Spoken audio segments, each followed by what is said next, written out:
पूरे मुल्क के अंदर वक्फ कानून को लेकर काफ़ी बात हो रही थी, लेकिन मरकज़ी हुकूमत को एक झटका लगा और ये झटका अदालत उज़्मा से यानी सुप्रीम कोर्ट ऑफ इंडिया से, क्योंकि कई दफ़ात पर सुप्रीम कोर्ट ने 15 सितंबर को जो समाअत हुई उसमें रोक लगा दी। और वक्फ कानून पर सुप्रीम कोर्ट का ये अपने आप में बड़ा फैसला है। कई दफ़ात पर जब रोक लगी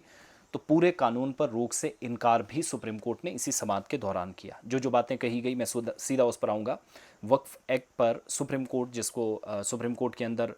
बहुत सारी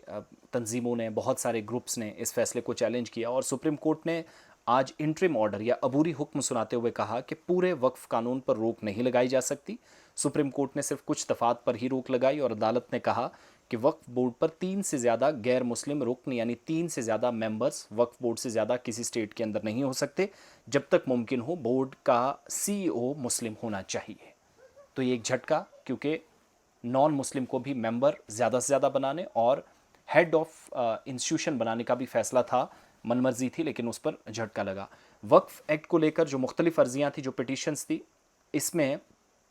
आज chief justice of India BR Gavai ने कहा कि हमने हर एक सेक्शन को दिए गए चैलेंज पर गौर किया और पाया कि कानून के मुकम्मल जो इल्तज़ामात हैं इन पर रोक लगाने का कोई मामला नहीं बनता। हालांकि कुछ सेक्शंस को तहफ़्फ़ुज़ की ज़रूरत है, प्रोटेक्शन की ज़रूरत है और वक्फ ये जो कॉन्फ्लिक्ट है इस पर सुप्रीम कोर्ट के मुताबिक कानून पर रोक सिर्फ नायाब से नायाब तरीन मामलों में ही लग सकती है। कहा गया कि हम ये भी मानते हैं, चीफ जस्टिस के मुताबिक वक्फ बोर्ड में 3 से ज़्यादा गैर मुस्लिम मेंबर्स नहीं होने चाहिए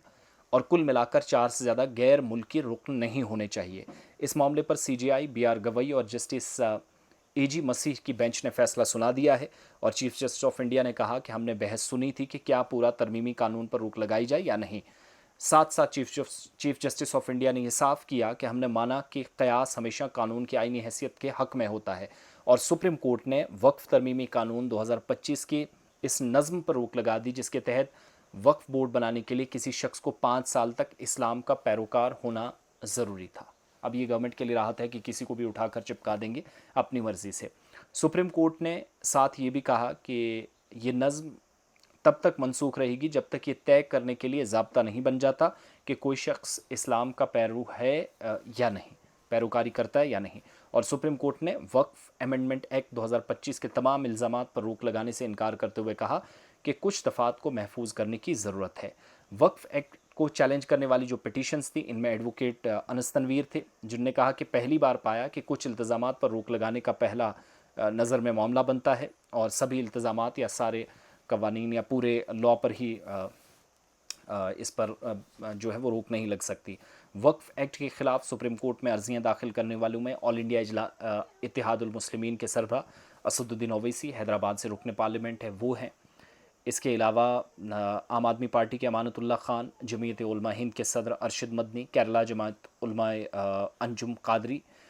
इसके अलावा तैयब खान सलमानी, मोहम्मद शफ़ी, TMC के MP Mahua Moitra, Indian union मुस्लिम लीग जो केरला में है जिसका दबदबा है, all India Muslim personal law board, RJD MP Manoj Kumar Jha, इसके अलावा MP ज़ियाउर रहमान बर्क,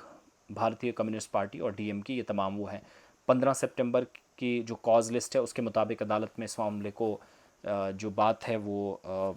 या जो हुक्म है वो अब तक कम से कम गवर्नमेंट के लिए अच्छी खबर नहीं है कि आप किसी भी मेंबर को अपनी मर्ज़ी से स्टेट अथॉरिटीज़ या वक्फ बोर्ड के अंदर नहीं लगा सकते। उस पर थोड़ा सा राहत, या आप कह सकते हैं कि स्टेट अथॉरिटीज़ ने अपना काम जो अपनी मर्ज़ी से शुरू किया था उस पर रोक लगाने से, और इस फैसले पर इत्मीनान का इजहार मुस्लिम तंजीमों की जानिब से किया गया, लेकिन इस अज़्म का भी इजहार किया गया कि will continue to fight until और अनलेस इस कानून पर 70 से 80% रोक ना लगे जो तंजीमें ज़्यादातर चाहती हैं।